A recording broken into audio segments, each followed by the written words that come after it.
Allahumma anta rabbuna la ilaha illa anta alaika tawakkalna anta rabbul arsyil karim anta rabbul arsyil azim masyaallah kana wa lam yasallam min azim na'udzu bi'anna wa ala kulli syai'in qadir wa anna qad ahata bi kulli syai'in ilma na'udzu bika min syarri anfusina wa syarri kulli dabbatin ta'budu min nasihatiha wa anna rabbana lasiratal mustaqim Allahumma bika asbana bika amsana bika na'udzu bika min syarri rabbana atina fid dunya hasanatan wa fil akhirati hasanatan wa qina subhanahu wa ta'ala subhanahu Sallallahu alaihi wasallam alhamdulillah al-fatiha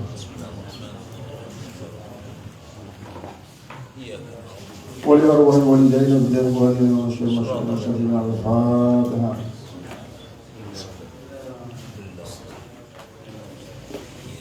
Qabila min sumami da'uhum alhamdulillah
Assalamualaikum warahmatullahi wabarakatuh. Dari membaca Al-Quran sambil membuka dan menutup, tiba-tiba bakar.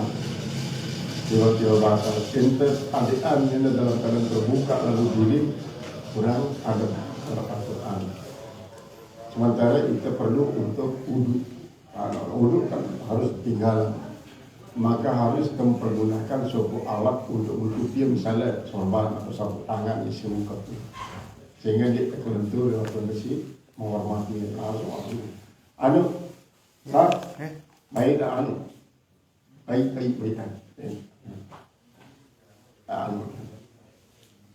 nah ya untuk tetap takzim kepada Al-Quran, karena makin ini pun banyak orang menanyakan Al-Quran tanpa untuk menyentuh Al-Quran dengan alasan macam-macam untuk pembenaran diri, sehingga makin ini jarang Al-Quran tertulis di Indonesia la yamassu ilal mutahharun, jarang.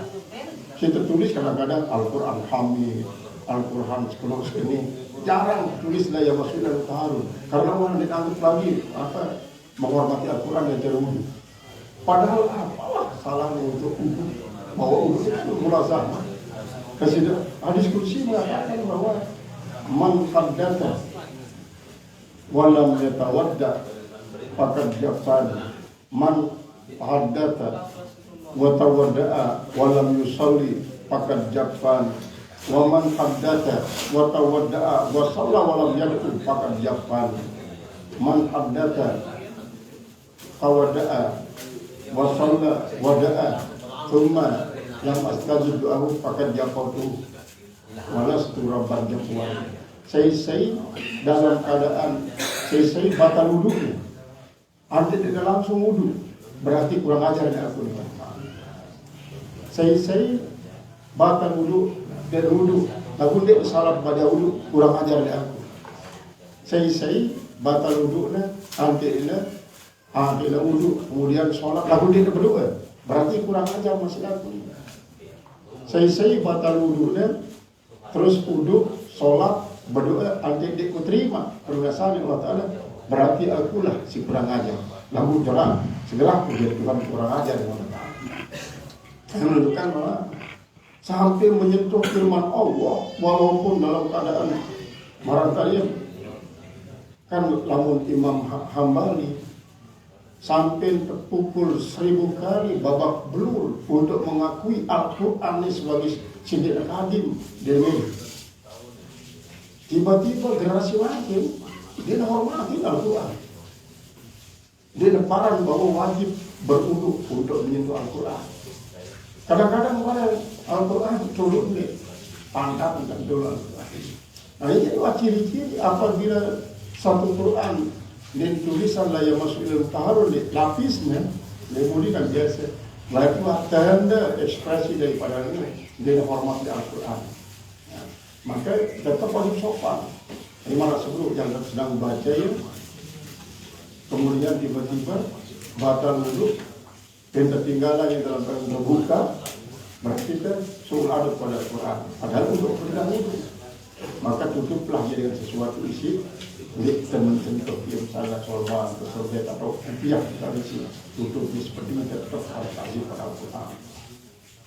Nah kemudian masuk tentang lupa terhadap Al-Quran, apalah apakah dalam potensi sedang dalam keadaan membaca surat setelah Al-Fatihah dalam sholat, kamu lupa langsung Allah Akbar itu, kamu berulang-ulang dia emosi ke anak. Ingat balik, langsung karena memang ini situasi menyebabkan keselamatan bagus ini dan lupa. Maka dalam mereka bos ulangi langsung, maka langsung harus karena ini sunat sifatnya, termasuk sunat. Maka sekarang juga masih di luar, dalam masih ikhtiar, bau ikhtiar untuk ulang-ulang yang taklid ulang.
Memang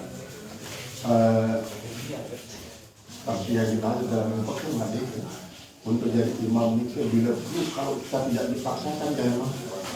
Tapi kalau azan berhutang, artinya kalau tidak direkomendasikan memang menjadi imam siapa yang menjadi penguasa di tingkat kemasjidan itu. Jadi masjid gubuk yang wajib jadi imam itu yang jadi imam. Di tingkat desa jadi imam kepala desa wajib. Nah setelah dia tidak mampu misalnya dia rekomendasikan kepada siapa yang tidak mampu sampai kepada tingkat kabupaten masih bisa gubernur dia jadi imam yang wajib jadi imam. Maka harus gubernur lepasin yang tahu tentang adab imam. Ya, ini kan masih kita nilai dari satu sisi tentang qiraah. Di mana saat ini? Karena masih banyak isi sambil waktu sembahyang, waktu sembahyang. Nah ini berarti kan kalau menurut adabul Imam Ahmad Imam Syafi'i berarti tidak sah, batal. Cuma kadang-kadang orang lompat pagar istilahnya. Dia lompat pagar nikah, dia tidak termasuk dalam mazhab Syafi'i, tapi mengacak-acak rumah tangga Imam Syafi'i. Mungkin ini yang perlu kita perhatikan. Mungkin anak-anak salaf ini sudah berhasil dia menerjemahkan kitab Muhazzab. Kalau Syafi'i kitab Syafi'i. Padahal mereka itu bukan mazhab Syafi'i. Yang inilah termasuk su'ul adab. Dia mengacak-acak rumah orang padahal bukan rumahnya. Kalau dia mau membangun rumah sendiri yang tangguh dan kukuh, yang bangun rumah sendiri dalam arti kalau dia mau menghantar misal, dia harus tulis kitab untuk menandingi kitab mazhab. Dan ini mazhabnya kita terjemahan.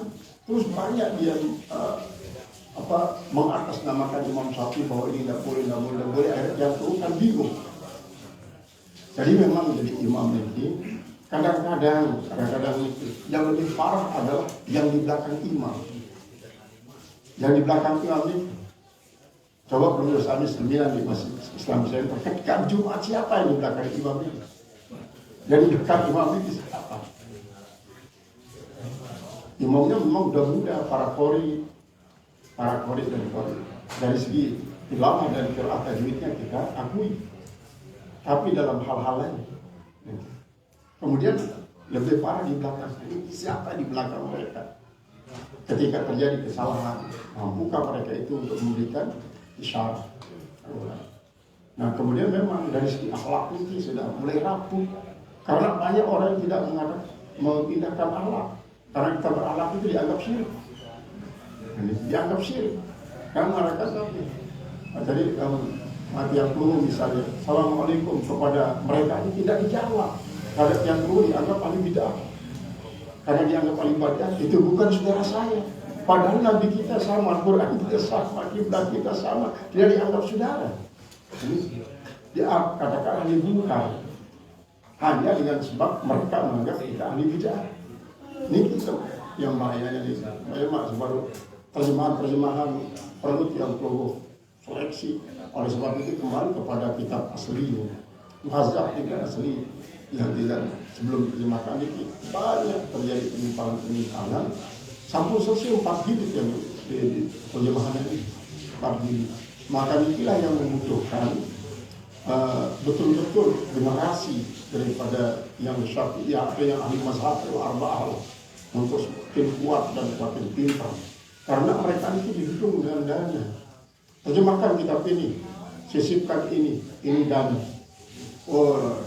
Karena itu dukung si dana, sampai 10 tahun pun tetap melakukan.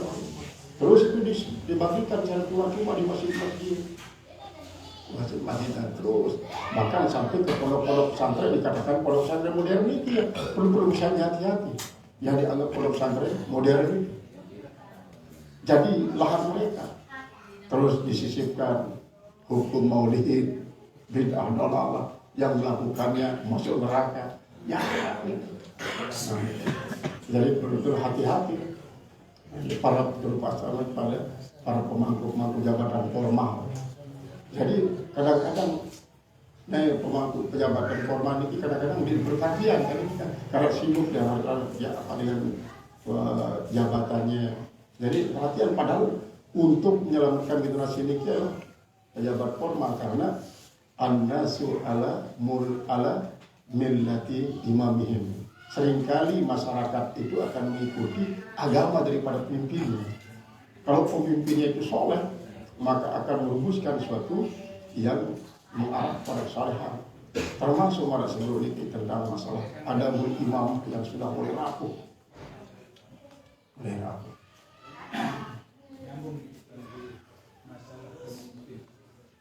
Jadi kalau kita mengikuti pemimpin yang kepada Allah katakan berkorupsi, ada sebagian ulama mengatakan kalau kita wajib mengikuti pemimpin walaupun salah. Tapi ulama lain mengatakan tidak, apabila dia taat kepada Allah dan Rasul. Nah, kalau tidak taat kepada Allah dan Rasul, kita wajib. Pertama memang yang dipandang adalah di saat dia menyuruh umat ada unsur maksiat yang la ta'ata li makhluqin fi maksiatil khaliq. Tidak ada kewajiban kita taat kepada pemimpin yang mengajak kita berbuat maksiat kepada Allah, durhaka kepada Allah. Nah, adapun kalau dia membuat peraturan yang menurut hukum agama itu adalah bertentangan, tak boleh kita ikuti. Bahkan kalau sudah menjadi keputusan pun harus kita langgar. Walaupun kalau kita tidak mampu, maka cukup dengan hati. Cukup dengan hati. Misalnya nanti tentang nanti, misal tentang talak 3 dia ucapkan sekaligus. Menurut keputusan hakim dijatuhkan 1. ittifaq a'immatul arba'ah wajib dilanggar. Di dalam kitab ada ini Kabirul Qulub itu jelas ini. Jelas. Makin kita banyak berlaku. Banyak yang berlaku dan berseliweran di YouTube. Ulama-ulama penceramah yang terkenal ceramahnya ini. Itu yang berfatwa kan terus itu yang jadi ikutan. Catur satu padahal sudah diucapkan tiga. Mungkin kalau ada tiga sama dengan satu. Tiga sama dengan satu. Pendapat Ibu Taimiyah ini dia banyak diikuti. Padahal kalau dia tidak berimam pada Taimiyah, Ibu Taimiyah yang diikuti. Sementara Ibu Taimiyah sendiri dicap oleh A'immatul Arba'ah ketika dia menyatakan talak tiga diucapkan sekali yaitu satu.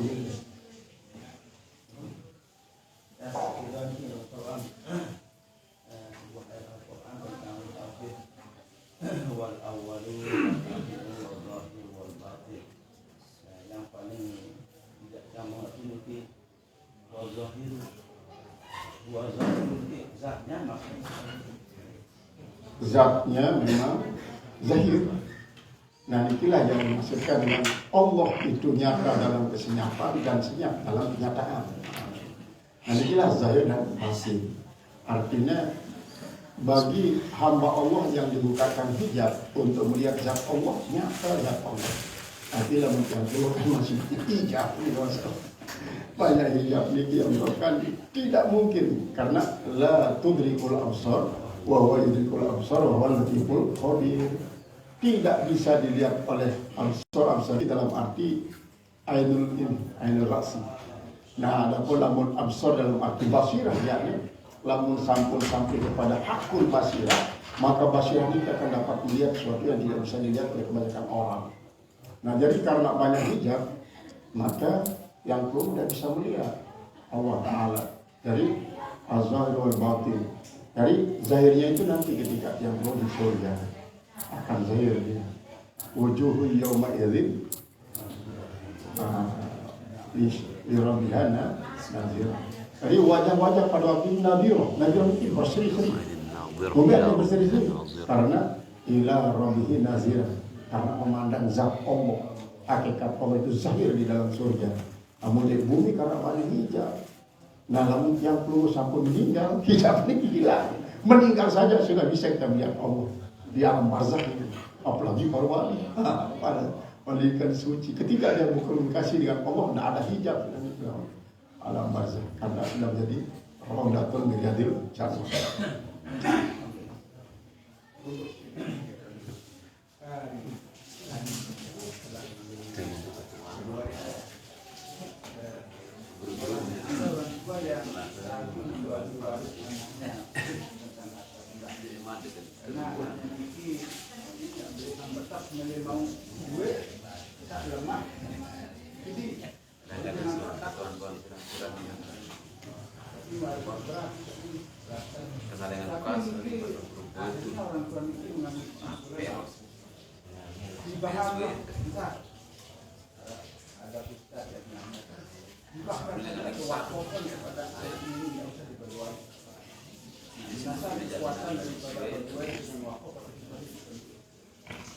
Lain ada suatu sahabat lunas di Rasulullah untuk jadi saksi tentang penghibahan. Terus ketakuan ini Rasulullah kedua ya anak berselanjutnya Rasulullah. Lalu makan rezeki dan gimana? Dia kemudian jadi saksi pada Rasulullah. Karena dengan soal ini adil lah masa rezeki gitu. Nah kemudian terjadilah manusia kasus malah ini. Artinya salah satu daripada anak ini keras hati, parantas suatu pun ingin monopoli, adiknya dia lebih, semua selain dia lebih, ingin monopoli mereka. Nah, apabila memang nyawa Rasulullah hibah terhadap suku karena si keras ini untuk keamanan misalnya, memang sah ya, cuma tetap orang tua ini adalah durhaka. Tidak adil kepada anak, sementara adil kepada anak itu wajib dalam hal itu. Apabila terjadi hibah, maka laksanakan seperti pelaksanaan Ibrahim di Zakaria Suhadir saya ini. Kalau misalnya lamun mama na boleh na kuat di Cipulik, teng kade sesuai dengan nilai kita pada bagian mana. Jadi walaupun hibah mengikuti sistem pride, saya sih memang mau harus mau. Nah, jadi masalah kadang-kadang ahli waris dengan nilai dalam para zawil arham. Kalau hibah silakan hibah. Misalnya arak wai dengan mama, arak wai dengan nina, terus si nina itu jelas nih. Harusnya wai dengan nina dia memang. Nah, lalu hibah dia usahakan untuk memang. Kamu lihat dalam baik jadi mau lalu wai dengan anak nina, dengan semua nina. Jadi dalam pelaksanaan hibah pun harus betul-betul mengarah kepada taat. Apabila bertumbuh kepada seorang, justru dengan kelak itu ya tersiksa dengan hartanya. Antara aku dan anak saya, anak jadap apa tuh? Masa itu para anak kuliah? Anak jadap. Ini kan sebagai suatu ungkapan daripada nanti akan menjadi bencana besar bagi dengan kelak. Baik waktu masih hidup dengan setelahnya menjadi.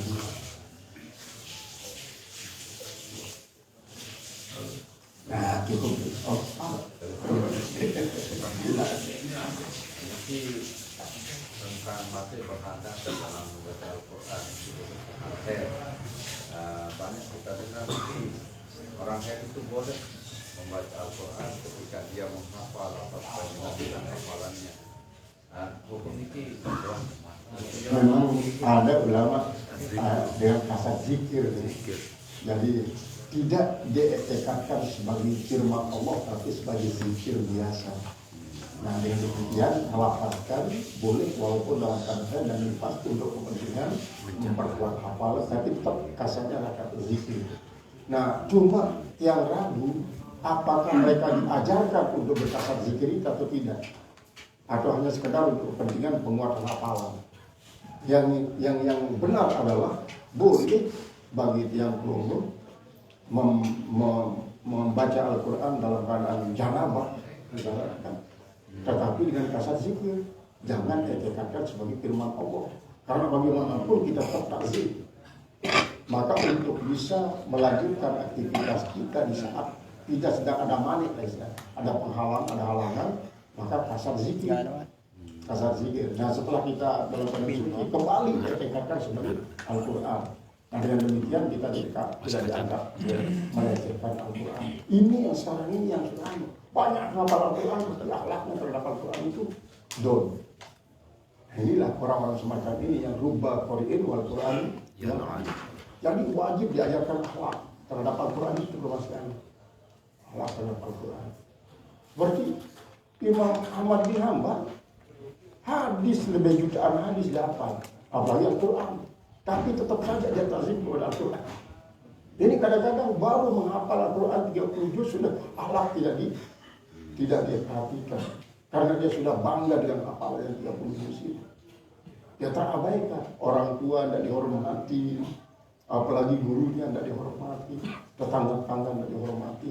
Karena dia terlalu masa pede, karena tidak sadar bahwa dia diuji oleh Allah dengan hafalan itu. Akhirnya setan pun ikut tumpleng di sana. Kamu sudah suci, mau perhatikan yang begitu nanti kau lupa hafalan. Ini karena terjadi saat malam ini. Kita bangga memang dan banyak yang menghafal Al-Quran, tapi kita sangat bersedih ketika kita masuk ke dalam tataran akhlak. Padahal akhlak itu jadi inti Rasulullah inama bisturi utamima makarimul akhlak, tidak mengatakan inama bisturi li yahfadzal Quran dan umat. Karena salamatul insan fi lisan, bukan salamatul insan fi Quran, tapi salamatul insan fi lisan. Karena hakikatnya ibadah selaput ini bagaimana untuk melatih lidah. Hafal Al-Quran itu melatih lidah. Bahkan puasa pun tidak akan punya arti kalau lidah tidak bisa kita selamat. Ada dengan la siyama limam lam yada qaula dzuri.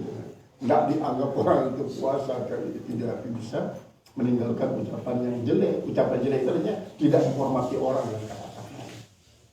Ini kira dari kesimpulannya, saat yang peluru arah manik, arah halangan, boleh kita lanjutkan untuk kepentingan buat hafalan murajaah, tapi dengan niat zikir, kasar zikir yang masuk. Jadi cukup dulu, sampai ngaji tak busuk.